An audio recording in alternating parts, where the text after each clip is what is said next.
Hello, my name is Tom Hogan. I'm here with Darren Faraday today, and this is the September Iowa Chapter and Cedar Rapids Rail Fans slideshow. Today we are going to have a presentation from the collection of Lou Schimtz. It has been made available to us by Dana Grief for our viewing enjoyment this afternoon. So we want to thank Dana for allowing us to use these slides. Dana was actually involved with helping Lou Schimtz scan these before he passed away. So, Darren, do you want to talk a little bit about Lou being an acquaintance of yours? Well, I did know Lou a little bit from my days in Omaha back in the later 1980s. He was a cam railer, and I met him because of Cam Rail Club's 50th anniversary in 1989, where we did a trip behind some of the UP Steam. And he would come around if the UPHS had any kind of functions around Omaha. He would be involved. He didn't come to the cam rail meetings on a month-to-month basis, but of course had a collection that was pretty outstanding because he had friends from earlier generations. And in fact, in this collection, there's we'll try to, utilizing notes, recognize who the original photographers were, and then try to do our best in describing locations based either upon notes or information we had just because we can tell the territory. But so Lou was, just someone that I was acquainted with and got to meet several times, but looking forward to talking about his great collection of things that we have today. Yeah, so this slideshow is going to be primarily based on the CNW family of railroads. We're going to see mostly CNW, Omaha Road, CGW, and we're going to see that in western Iowa, the Omaha area. Some of these photos go all the way back to the 1920s. Lots of steam era photos, lots of black and white, so I certainly hope that everybody enjoys what we have to share with you today. Yeah, and then there's a few surprises in there too. There's some shots of the IC. So and a little bit in western Iowa, so some stuff up in Wisconsin, Minnesota. So enjoy probably the next hour. So we're going to kick this off with one of the CNW's signature steam lines here. So this is a. Well, this was the streamlined. Basically one of their Hudsons, and certainly one of their beautiful signature locomotives. They were painted in Pullman green and had the yellow stripes on them, and they were good for pretty high speed, 110 miles an hour was pretty normal. And this is a Grant Oaks photo taken in Omaha in 1938, July of 38. Yep, and we are at the. Well, we're basically at the Union Station, and yeah, this is the station that all the railroads used, right, in Omaha, downtown Omaha, basically. Yes, and this is where you could transfer between trains between different railroads, get on the UP and go west. Yes, this is where everybody came into Omaha, and so this was a 464. Right.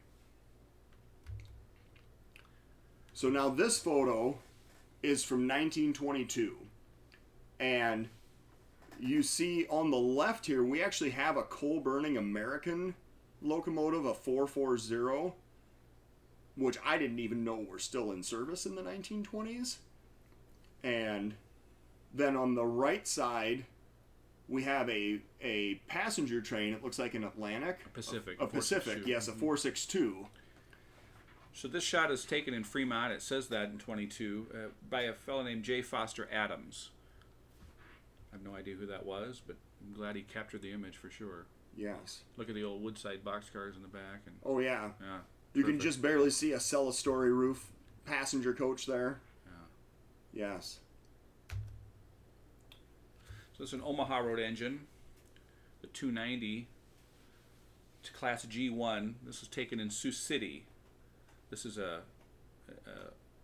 Lou Schimtz photo, yep, from 1933. This is July of 1933. Nice color shot. Yes, we do have a few color photos in here. I don't know how to pronounce this. Would you pronounce that? Le Sueur. Le Sueur, okay. Le Sueur, Minnesota, 1955. We have a switch engine working here. This is a 10-wheeler, but it looks like he's shoving back based on the direction that the smoke is going. It looks like he's switching in the yard or shoving his train back into a track. You can see the fireman's looking backwards, I think. It looks, isn't it his hat, his bill of his hat? Yes. And it looks like they have a full load and they are getting ready to do some work or possibly depart the yard. This head car out, Fruit Growers Express, that would have been an ice reefer. Oh, there was a shovel on the side of the boiler up there. You see that? I just caught it as you flipped the screen across, but funny. Yep, big grain shovel or coal shovel. Yep. So this is 183, and this one, you can see this is actually an Omaha Road engine. They had the stenciling right underneath the number there on the cab. It says Emerson, Wisconsin. And this is 1956. So it looks like this guy is under steam. There's a plow in the background there. Yeah, it's a wedge plow back there. But, in Wisconsin, those sorts of things are... they're probably necessary. Pretty normal sight. Needs a bath, though. It's a little bit dirty. Yes. Great color shot. So now, the 75, this is another Omaha Road. Now, this is interesting to me. You have the Omaha Road lettering underneath the cab. You have the Northwestern logo on the tender. They were basically, at this point, being operated as one whole.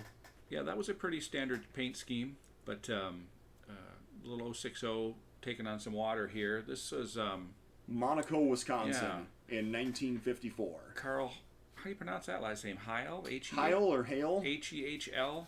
I'm not sure. We're trying to do our best here, but yes, pronunciations are not always going to be our strong suit. But yes, he's definitely taken on water, and it looks like the depot may actually be in the background there behind. So, but yes, clearly sitting at the throat of the yard. So these switch engines, we're going to see another one. This is an 080.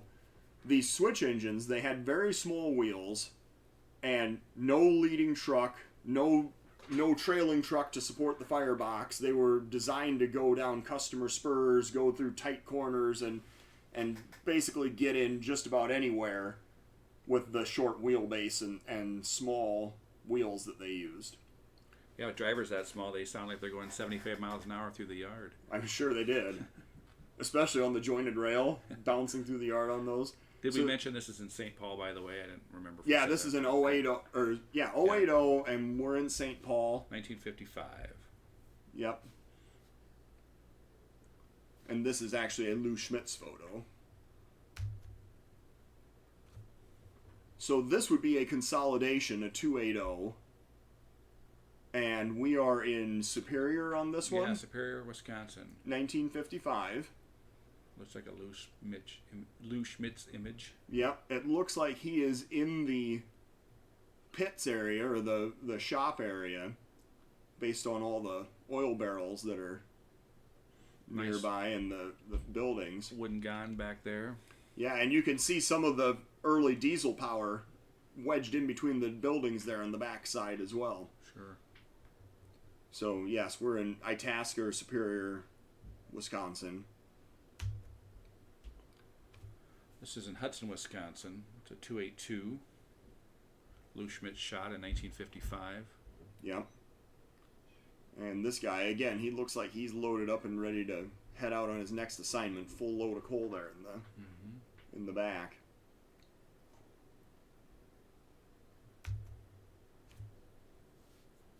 Another 282. The 418 that we're looking at. This is Altoona, Wisconsin, is where we're at on this one. August of 55. Mm-hmm. It's fun to look at the cars in the back. There's an Omaha box car in the back on the right-hand side. Possibly, yep, is that a Rock Island car? Maybe is that their logo behind the tender? It could be. Burlington CB&Q. car. Yeah, a GM&O car just to the left of that. Yes. So just some great detail, and you can see that this. Is it a fire pull box below the CB&Q logo or the Oh, reporting? it could be, for sure. Yeah, and you can see this engine is. This is a well-used steam engine. It's interesting to look at the variety of weathering. Yes. Where the water sediments take place and wash away part of just the soot and. The modeler speaking out in you right now. That's right. Yes. Looking at this going, ooh, I'd like to model that. Yes. So now, back to the black and white here. This is 1949, and we have an Alco 462 is what we're looking at. And it says train number 10, but it does not give us a location. Yeah, I don't know. I'm not sure where we're at. But this is obviously we're sitting at a passenger depot here. We've got some baggage carts over on the right. It looks like we've got either maybe an RPO or some kind of a combine there on the head end. Looks like an RPO probably. I don't know. I assume it's probably in the Omaha area since this is a Lou shot. It's Lou's shot. Mm-hmm. And then those big drivers for the passenger operation, higher speed. Yeah, that one would really step out. Mm-hmm. The 504 here back in Hudson, 1955. This is a Harold Van Horn photo. Oh, look at this! Look at this driver here in the front. The front driver's got something wrong here. They pulled the pin out of it for some reason, or Yep. It's lost the pin. Yeah, the driving rod is definitely bent. Yeah. Which is interesting because it's under steam, so they must have just broken it and gotten shoved out of the way. Interesting. I didn't see that when we were previewing these. Yeah. Okay. This is in Elroy, Wisconsin, the Omaha 601 Pacific. It's 462. Yep. The Elroy was a junction between the Omaha and the Northwestern. So kind of an interesting area to research. It would be a fun area to have seen back in the day. Look at all the different lights on this. You've got a headlight, you've got a big red light up on the top, you got class lights on the corners. Yeah, these were passenger units out of Chicago. Mm-hmm. I've got a really neat image of downtown Chicago with one of these on the head end. Yeah. So that's an interesting point too. So the Omaha Road Power would be run through on the passenger trains. Yes. All the way down. Right, all the way to Chicago, and then they would be removed here in Elroy. So their district was, I think, Chicago to Elroy. On this class of engine, but they had quite a set of facilities in Elroy, and the depot still exists today, but it's now the fire station. It's been converted with big doors and so on. Sure. But you can, if you're a bicyclist or a hiker, there's several different trails out of Elroy that go through tunnels. The Sparta Elroy Trail goes through tunnels, and the 400 Trail goes through a couple of tunnels. It's a neat area with all the hills. So we're back in Omaha now, and this is 1942 on a troop transport train. You can actually see there's a guy walking on the left. It looks like he's in full uniform, smoking a cigarette. Yeah, then there's a Milwaukee Yep, there's a Milwaukee streamlined steam engine in the back there by the depot, by the Union Station. Yeah. This is an L.A. Hammond photo, Haman. Yep. 1942. Wow. So we have, 3 boxcars, and then it looks like maybe there's maybe 8 coaches, 10 coaches back there. Eastbound train. Yeah. I can't tell. I was trying to figure out if I could tell what branch of service this guy was in, looking at the uniform, but I can't tell for sure. Looks pretty Army to me. Yeah. So now we have an aerial photo, and this is looking primarily at the CGW yard and shops in Council Bluffs, and a little chunk of the Burlington yard up on the very top corner. So, yeah, you want to walk us through a little bit of what we're seeing here? Of course, all of this is long gone, but we're up on the bluff, looking sort of west-northwest. Really not too far from where the existing Rock Island Depot, Milwaukee Depot still stand in Council Bluffs. If you look at the rows of tank cars above in the Burlington yard, you can just see at the very right-hand side where the track is starting to curve toward the west. Burlington's Depot was up in that corner. The Great Western had their facilities, obviously in this location that we're seeing. Just around the corner to the left was the Rock Island and their facilities. So we're kind of in the heat of battle here. The UP would have been several blocks west from here. I would say, gosh, probably 15 blocks or so west of this shot. But Yep. So this is a 1941 shot. it's from the Non-Pareil, the newspaper. Mm-hmm. So next one, we actually have some very nice notes right on the photo for this one. We have a Bill Kratville shot in April of 1949. And so this brings up an interesting point too. So this is a 4.62, but the railroads would have bought 4.62s potentially from more than one builder. And you would have seen some differences in the way that these look. So in this case, we have an Omaha Road 4.62, but it was built in Schenectady. I don't know. Am I Schenectady? Yeah. Schenectady? There you go. And of course, you had heavy Pacifics and light Pacifics, and depending on the railroad, and a lot of them, of course, were home built. There was something specific about this on the notes I was trying to find here real quick. Sorry, it just take me a second because it was talking right about. here. Oh, it said it's something that ran Mondayman to Sioux City, according to this on the notes. This passenger operation. So. Yep. This is Council Bluffs on the Northwestern's turntable. You can see one of their. Another streamlined passenger engine there in the background. The turntable to this day still is in operation, and now the UP's Fox Park has been moved to this location. For those of you who are familiar with Council Bluffs, and I think the grain elevator in the back is still standing. Yeah, I think we looked that up on Google Maps and we were able to find it. 1938 Holman Braden photo.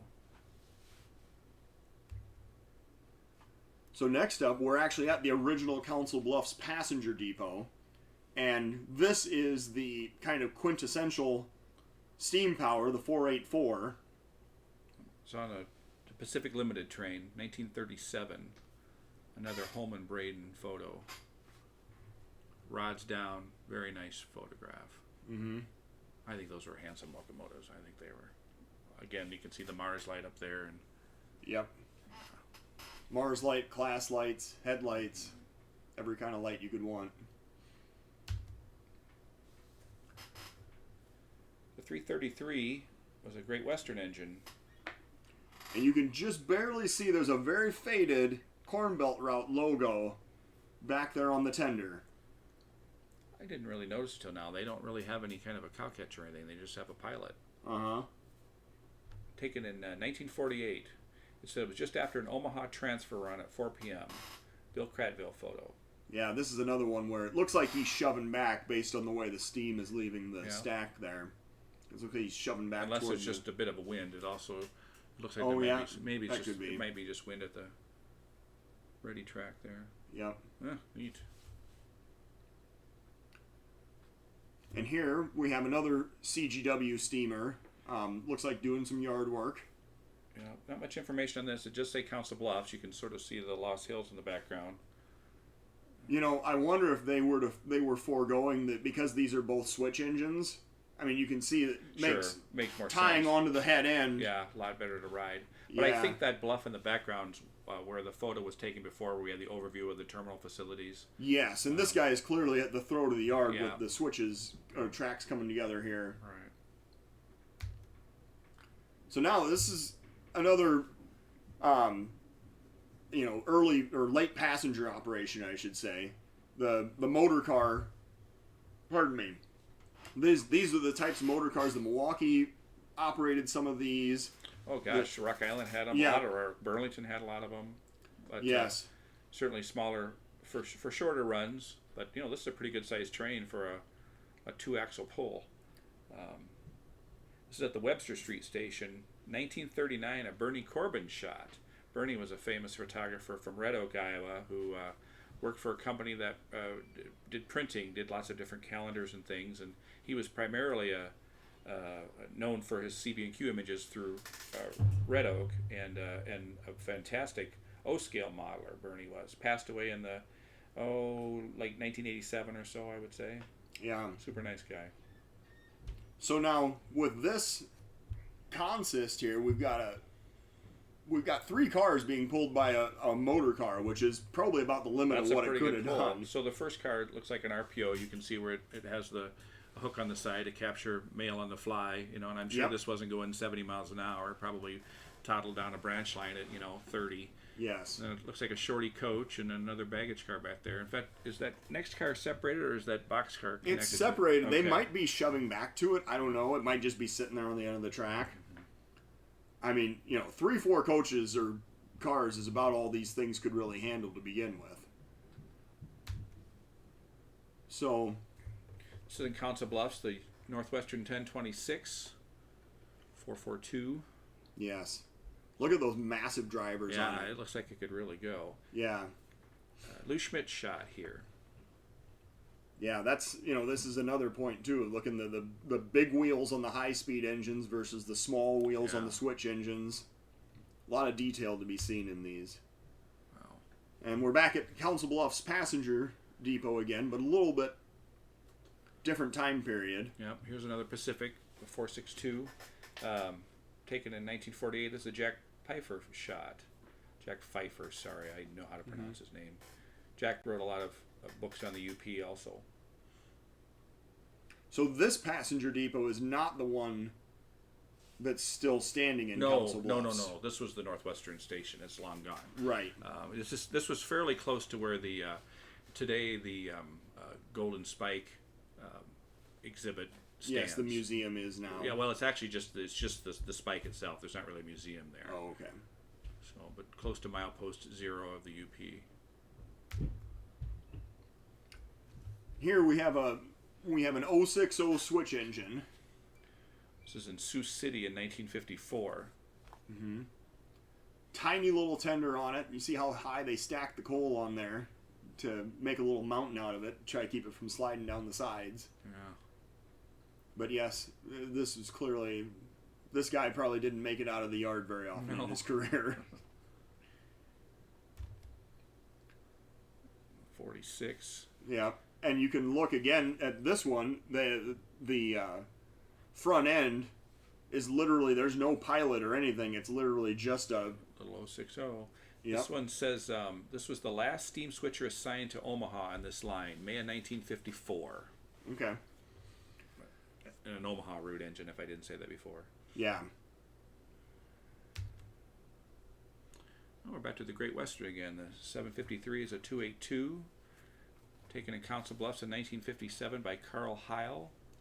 Yep, and you can start to see that logo is a little more pronounced, the CGW logo on the tender.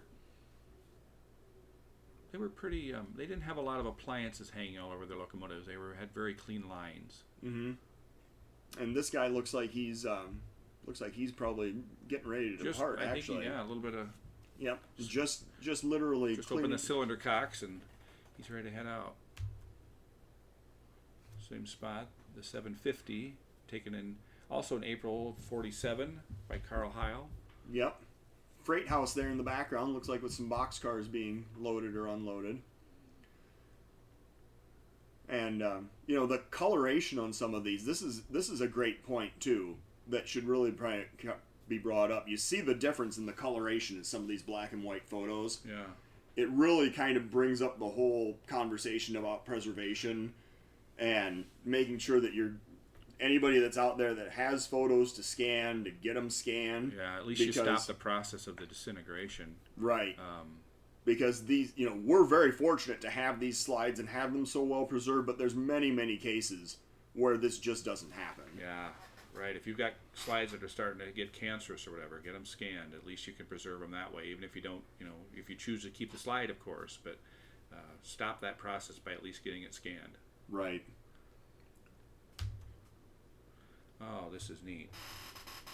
So this is... So that's a Northwestern a eastbound train. Right. This guy, we figured out, he is on the main line pointed toward Missouri Valley.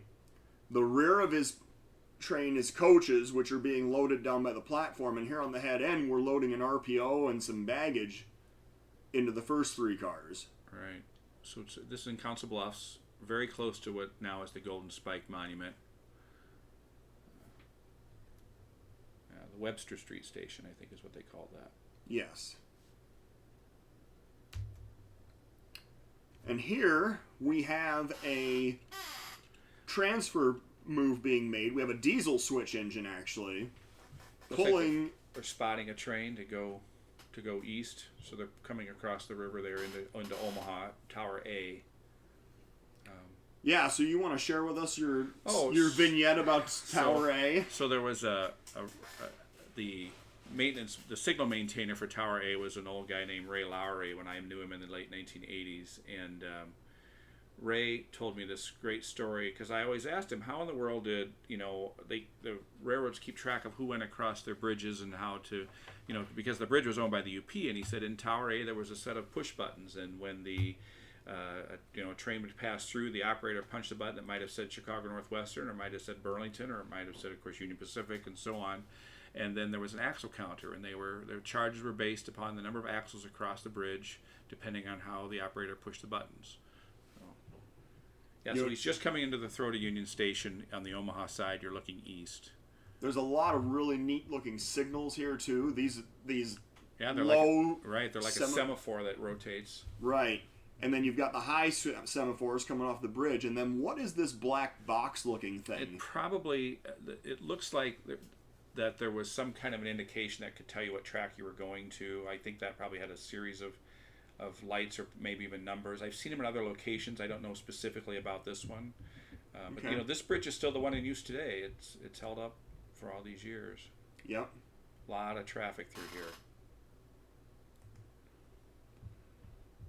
So next, we're in the Les Hills here. Yeah, this is a westbound, drifting down into Council Bluffs. Mm-hmm. And what is the number on that? 1651. I think that's right. Find the note here. So we're looking at this. We've got it looks like we've got a baggage car, maybe 4 coaches, and then some sleepers, possibly, and a diner on the back end of the train. Yeah. So nice. He looks like he's still moving pretty good. Yeah, he's got flags on there. He's some kind of an extra move, it looks like. And running on the correct main, of course. Yes, left-hand running for the CMW.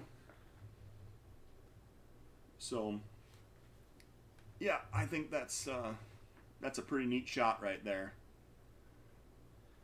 Yeah, take a 1951 Bill Kratville shot. So next, so we were talking about preservation earlier. This is kind of like a borderline case of a slide that's starting to deteriorate quite a bit, actually. Yeah, it's just, I don't know. It's either based really on a interesting sun angle, or if I don't know. Maybe it's been photoshopped to death. But let's see what year this one was taken. The 433 was taken in Sioux City. Now, 1937. Well, okay, we'll give it a little bit of break to survive this long. Yeah, out of Lou's collection. Not sure who the photographer was. So now we're starting to work our way outside of the Boone, or the Council Bluffs and Omaha area. We're actually out at Boone here. We have an eastbound, and you can just see the leads for the Boone Yard off on the left-hand side, and I believe he is approaching what is now called the Hardtop Road. Okay, train number 16, Bill Kratville shot. And do we have a year on this one? 1952. Yeah. So this is kind of an interesting side vignette also with it was just a couple of years later where these passenger trains got switched over to the Milwaukee. Would have been. We've been a little bit more in the streamlined era than this train, but it's not too far away. But there was still certainly some Northwestern trains that would have continued to run. They would have still run their... Not the UP trains. Yes, they were still running their local service right. for a time after that, but the UP interchange trains started going over the Milwaukee. Yeah, all the UP through trains. Mm-hmm. Now we're over here in Ames, and when we were trying to determine a location on this one, this guy, I believe, is running on the wrong main. running westbound through downtown Ames. You can just see the Ames Y, what would be the west leg of the Ames Y down in the lower right corner. Sure. And then you would have the Ames passenger depot just out of the shot to the left. Okay, I would agree with that. I think it's a slight curve, kind of where that elevator complex is. Mm-hmm. So the 3027 is in 1947. Lou Schimtz photo. And he looks like he's standing still, honestly. I don't know, you think? I think the steam going straight up like that? I think he's just starting off. Oh, that could be. Yeah. Based upon the way, maybe, but maybe just getting going just out of getting out of the East Ames yard. Right. Yep, that could be. All right, so now we have a couple of images of IC steam power. This is the first one. This is the IC 1131. Excuse me, Yeah. I'm being dyslexic today. And we are coming into the Fort Dodge yard.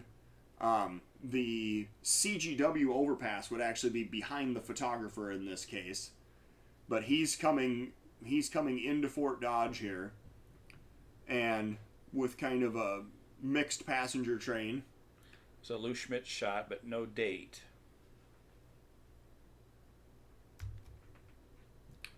And here we have an IC freight train. We're a little bit further east. We're in Webster City now. And you can see the tower is actually lettered CNWRR. This interlocking is still in place in Webster City, but the tower obviously doesn't exist anymore. 1954 Lou Schimtz photo. Yep. Nice color shot. And you can see the semaphore hasn't actually even changed aspect yet. It's still showing. Yeah, those are probably, I would guess those are train order. Oh, that could be. Yeah. Yeah. I would. Those are going to be the train order signals. The Yeah. semaphores for the interlocking are going to be further back. I think they would be back a little bit, the absolute signals. Yeah, you're right. And then you can see all the rods going off on the sides. That's great. With the controls. Looks like he's blowing his whistle. Yep. Western Union sign on the side of the... Oh, yeah. Side of the tower. Yeah. So now here, we're near Denison and heading toward Council Bluffs. You can just barely make out the grade for the C&W right away to the right of the locomotive. If you look kind of by that telegraph pole, look in the background, you can see the code line and the C&W right away. They're going to run parallel from here all the way down to Council Bluffs, basically. Right. Lou Schimtz shot. No date on this one, though. No, but you look at the consist that he's pulling. You've got that Super Chief. Yeah, the Santa Fe car. Santa Fe car. There's a UP car third out, and then looks like maybe an SP car, or maybe the fourth. Hard to tell, but Wooden-sided box cars but yeah. Boxcar red is not all the same color. Yeah, no kidding. Yeah, that's a tremendous shot. So now we're going to get into a little bit more of the diesel locomotive era. We're going to get into first generation of diesels. This is an ABA F unit set. Mm-hmm. And F7s? F7s, yep. Yes. It was taken by a guy named David Bacon out of Detroit. Right. This would have been a shot of the power potentially getting delivered, I suppose. Well, yeah, maybe. They're a little dirtier than that, possibly, but they're certainly new power, new Yes. for this time. No date on it. It doesn't look like. No date. But this has got to be. Again, we're looking at probably the 1940s here.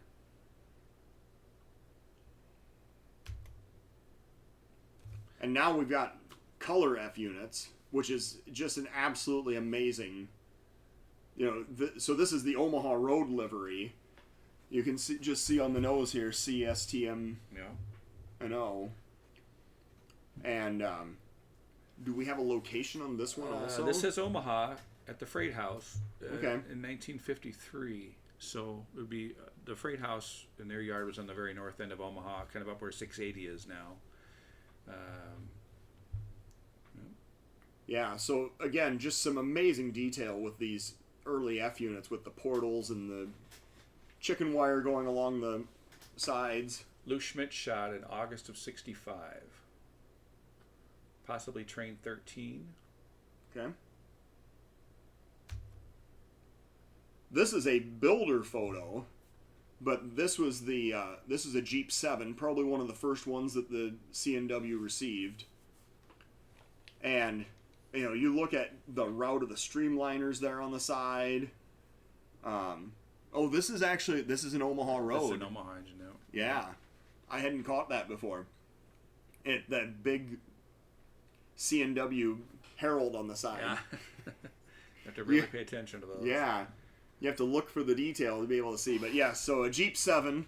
Nice. So some first generation freight power here. It's pretty shiny. I don't think that this would have. I don't see any steam generators. Nope.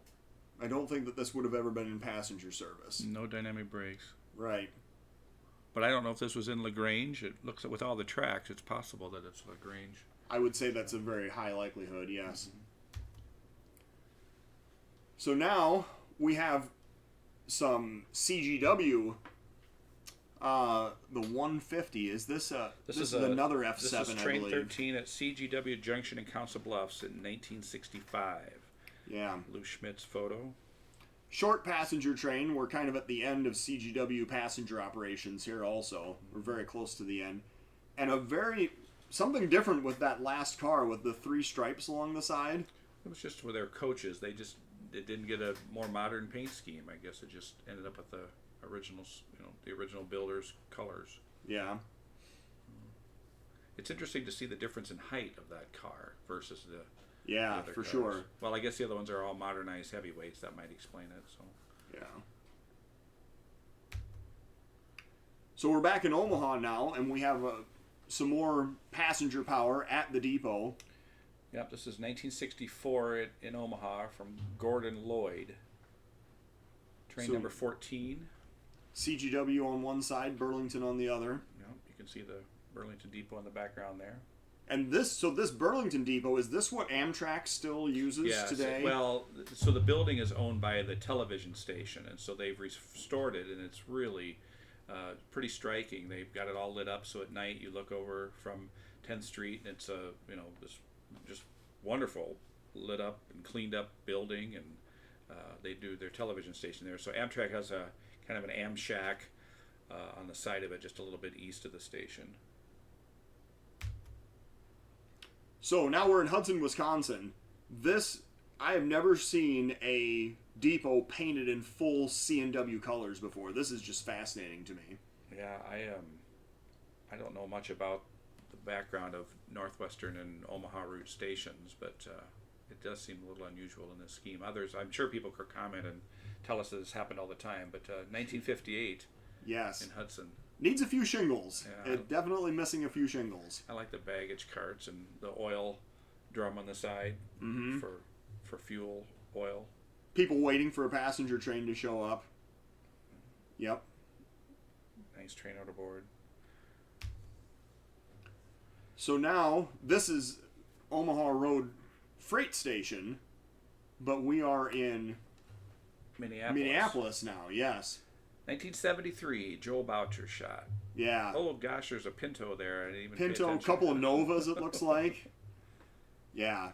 Those are some some classic muscle cars right there, worked into the shot. Don't tink that back bumper of that Pinto, it'll blow up. No kidding. Yes. So now this is a train order board.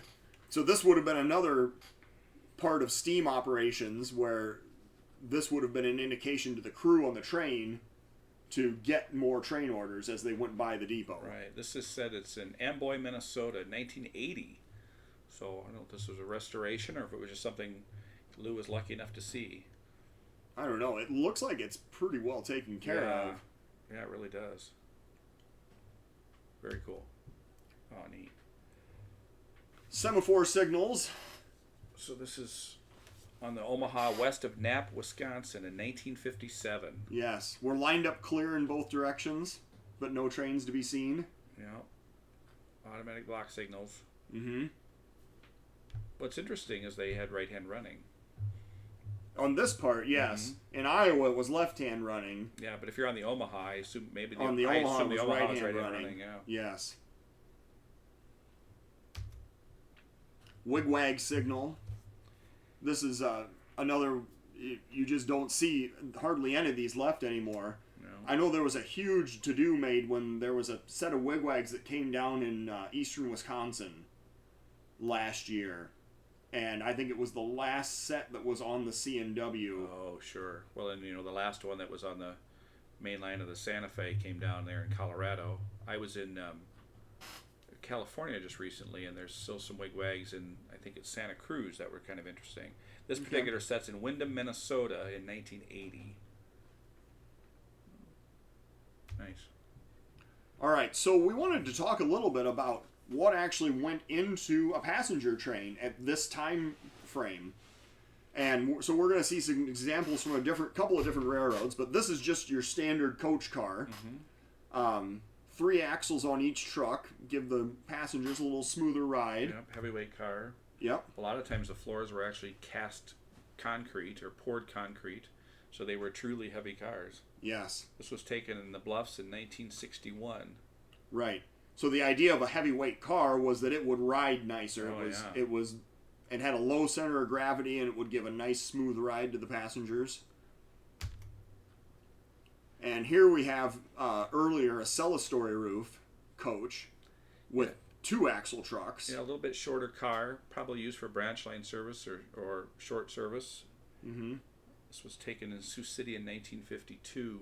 You can actually see the platform there in the background, too. Oh, yeah. We're looking at the coach yard in Sioux City. Good color shot. Yep. So this would be a sleeper, and a CGW sleeper nonetheless. I didn't even know they did. I guess they had to have done some overnight. Yeah, but this was taken in 64, so the passenger service was pretty close to done, or if not done by then. I can't remember the last year they ran. Yeah, I wonder if this is pulled out of service and just on a deadline somewhere. But yes, so this 3 axles on each truck. You can see they probably would have been converted from a Celestory roof. Well, they had air conditioning. That's air conditioning, the ductwork for that. Yep. Nice way to travel in its day. So here we've got more of a combine or a railway express car where you've got freight on one end or parcels, packages on one end, and then having the seating on the other end. Yeah, probably good, again, a little branch line car for short runs. Yep. You've got the lamp in the rear. This was probably maybe even used in mixed train service. Yeah, possibly. 1957, if I didn't say that before, sorry. Yep. Here we've got another. I guess we would call them a combine. Probably so, yeah. Yes, with railway express on one end, passenger seating on the other. This is in 1962 in the Council Bluffs area. Lou Schimtz photo. Mm-hmm. Big stack on the middle of that thing too. Oh yeah, I think that's in the background. All right, you got me. I was like looking at that, and I was thinking of that going through the tunnel at Elizabeth. Yeah. And thinking what would happen. Any underpass. Yes. All right. So here we're actually loading packages onto a combine. Yeah. A very short one too. This would have been another branch line type car, but we're in. This is Hudson again. Hudson, Wisconsin again. You can 1955. See. Yep. I like the fact that it's got open end, platforms. Yes. Those were not specific either. Those would be in the middle of a train. Oh, yeah. Can you imagine in the days where, that was when you traveled and families and youngsters were moving between cars and crazy. All right, we have a diner here. So this is something that Amtrak has flirted with at different times to limited amounts of success, but... Supposedly they're coming back. We'll see. I haven't been on any trains yet that have had a dining car that was in service yet, but I haven't ridden for a little while. Yeah. Now this is an Omaha Road diner, but it looks like it's got UP cars on each end of it. Yeah, I see that. So Council Bluffs in 1954. Yeah, somehow cut into the middle of a UP consist. Well, for some reason, maybe they had a problem with their standard diner and had to throw something in, to, along the way to solve a problem. Or maybe it came out of Chicago without a working diner and they had to grab this one. Who knows? Yeah. Jim Morrison took this photo. But this again, where we were talking about the switch over to the Milwaukee. This would have been prior to. Sure. Yep. And here we have just a standard Pullman coach. This one is actually named the Via Enchanting. I don't really know any backstory. 10-section, 3-bedroom car, 1952. Another Jim Morrison photo. Yep. And look at this one has got massive battery boxes down on the bottom of it. Yeah, it also could have been part of the air conditioning system. I mean, all that underbody stuff. I don't know a ton about with heavyweights. Yeah, I guess I guess it didn't have to be battery boxes. Yeah. No, and some of it could have been on some cars. They actually iced them and they were chilled that way. So they filled them full of ice and blew air across it to help keep cool. So I don't know specifically in this car what those boxes did. Right. Again, I'm sure someone in the comments will tell us exactly. But. Well, and some of these Pullmans had alternators on them also. Yes. Ran off the axles. Right. So they had battery power for the lights and everything else. Yep. An RPO. This is another thing with being in Council Bluffs, huge mail terminal. Oh yeah. Back in the day. RPOs everywhere. Mm-hmm.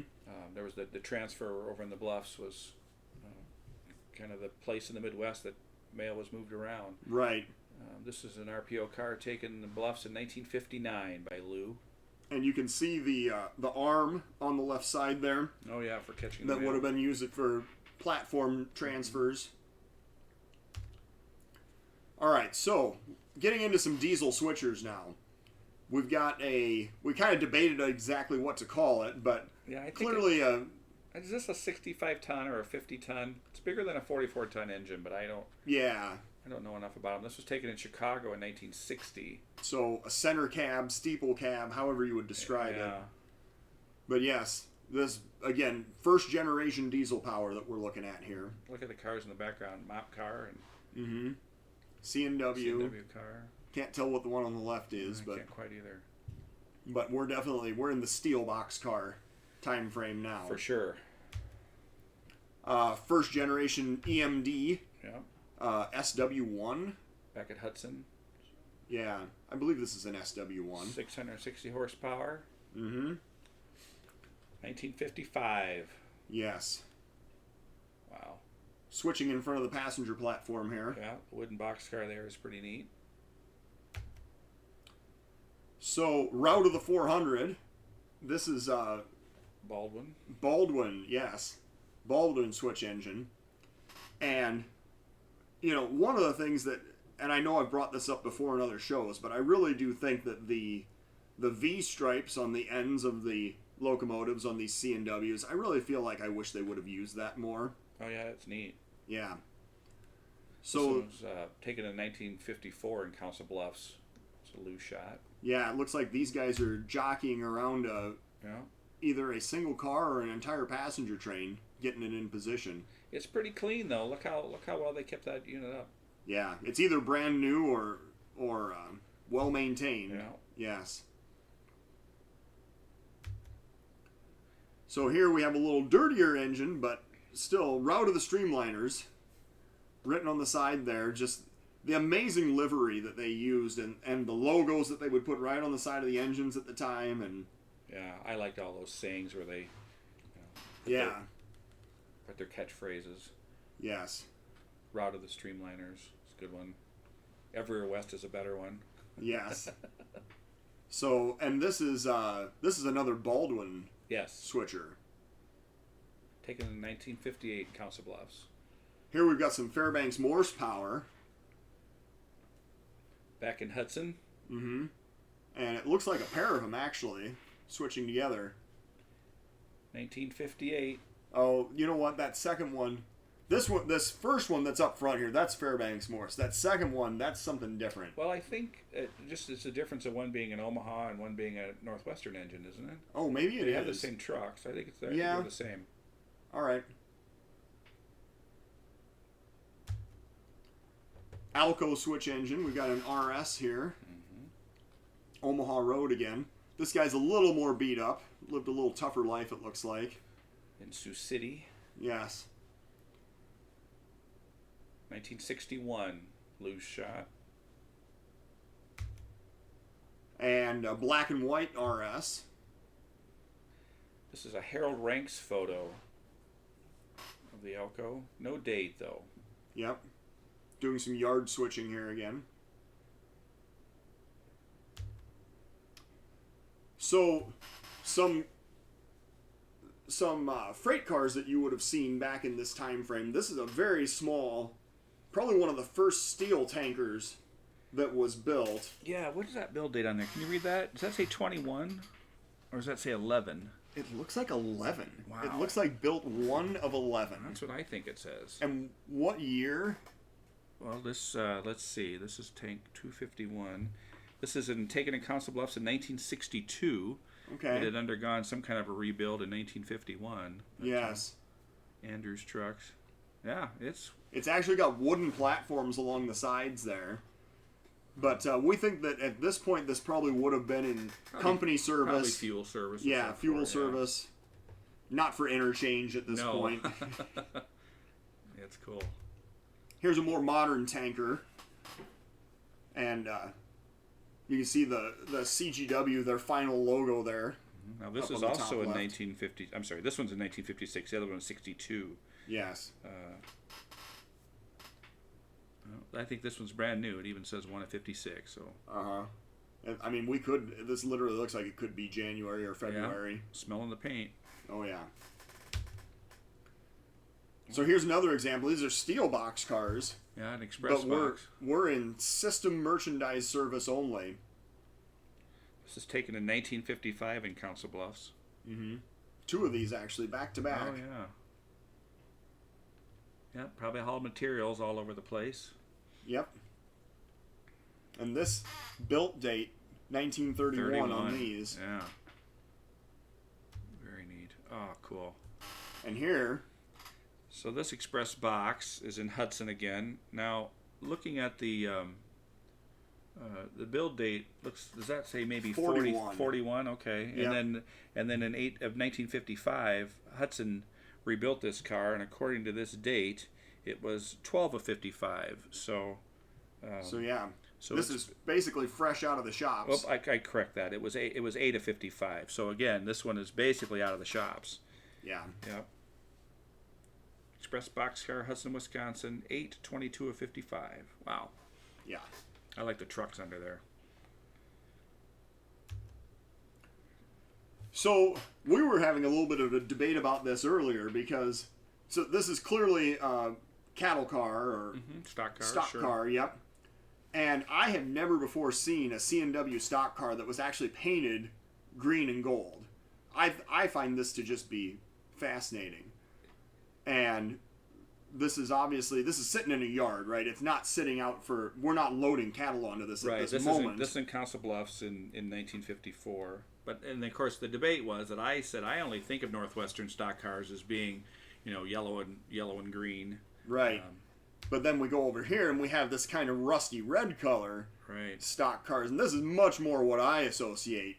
Yeah, this was actually taken later in 1958. Mm-hmm. Looks like there's maybe a date of 47 in the center sill there. It's just hard to tell. Yeah. There's a few chalk marks on there. Yep. Yeah, very cool. We've got a string of stock cars here, it looks like. Yeah. Might have been something where they were heading over to the cleanout tracks too. Could be. Ooh. So here we have a little CGW transfer caboose in Council Bluffs again. Council Bluffs in 59. Lou Schimtz shot. Yep. Now, do you think these covers were brass? Look how shiny, or did they actually paint those yellow? Maybe now I think about it, maybe they were painted, but I. You think they're painted, or you think they're just rusty? I don't know. They look almost brass to me. It could be. I've never heard of brass roller bearing covers, but it's possible. I wonder if any of these are preserved. That's such a nice looking car. It is. I just don't know a ton about the Great Western. I only know about it towards the end of its life, not in the middle of its life. Right. A couple of little more modern cabooses. These were in Des Moines in 1968. Mm-hmm.